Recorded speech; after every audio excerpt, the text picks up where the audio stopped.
هغه مرګ تازه خبر ده ایمن الله خان چې کوم دی په تعالی چودري ورته ډېر سپینه او رښتینه حقیقت خبرې کړې دي. نن یې درته وایم د ایمن الله خان خبرې هم درته کوم، د تعالی چودري او د ایمن الله خان حقیقت درته بیانوم. خو ویډیو به وګورئ، د ویډیو نه مخکې به کمنټس نه کوئ، بیخي فالتو کمنټس نه منم.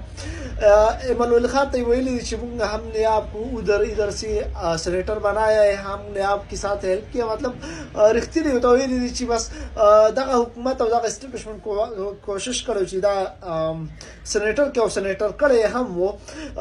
زه د ایمن الله خان هغه سېنیټر دی چې دغه یو ملنګ مشر پی ټي ایم مشر منظور پښتین ته وایي چې ته په ګودام کې پټ شوی او نشي راوتلی دی. په خپله یې ځینې نن راسي چې کوم د سکیورټي وفاق هم واغسته او په آی جي په ذریعه باندې چې کوم د وفاق د پښتونخوا پولیس هم ځینې واغستل.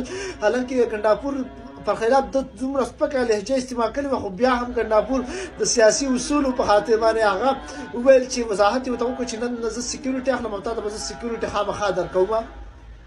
دغه اخلاقی سیاست خو او د اخلاقی تربیت خو دغه ته هم ایمن الله خان پرېښودو، ګنډاپور وګټله. خو خبره کوم د ګودام چې منظور پښتین ته دا پیغورونه ورکوي چې نه خو ورسره سکیورټي شته، نه ورسره پولیس شته، نه ورسره د حکومت کوم پروټوکول شته، او بغیر د کوم ډاره په پښتونخوا کې اردي تڼۍ ګرځي هغه ته دا پیغورونه ورکوي چې ته په ګودام کې پټ شوی.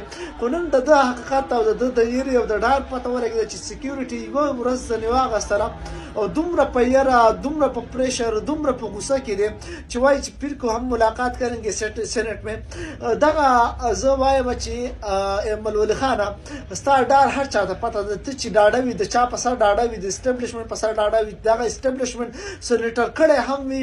زه درته بیا هم وایم چې که ته چېرته اسټابلیشمنټ نه وی سړی کړی، نه وی سېنیټر کړی، نو سړی کړی هم د خیر، نو دغه سکیورټي به تا ته نه درکولی، دغه خبرې به تا کولې. نن تا د قام خبره وکړه، یو تقریر دې وکړو، سکیورټي هم لاړه، پولیس هم لاړه، حکومت ته سپورټ هم لاړې.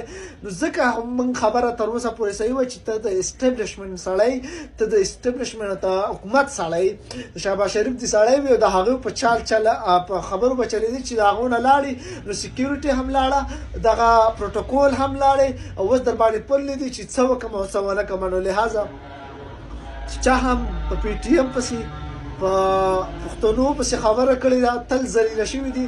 لہذا اوس هم در سره وخت دی دغه سینټ والا سیټ ورته ور حواله کړه، استعفا ورکړه، قام ته راشه، ولس ته راشه، د دې ولس په منځ کې کښېنېږه او د ولس خبره وکړه. مننه.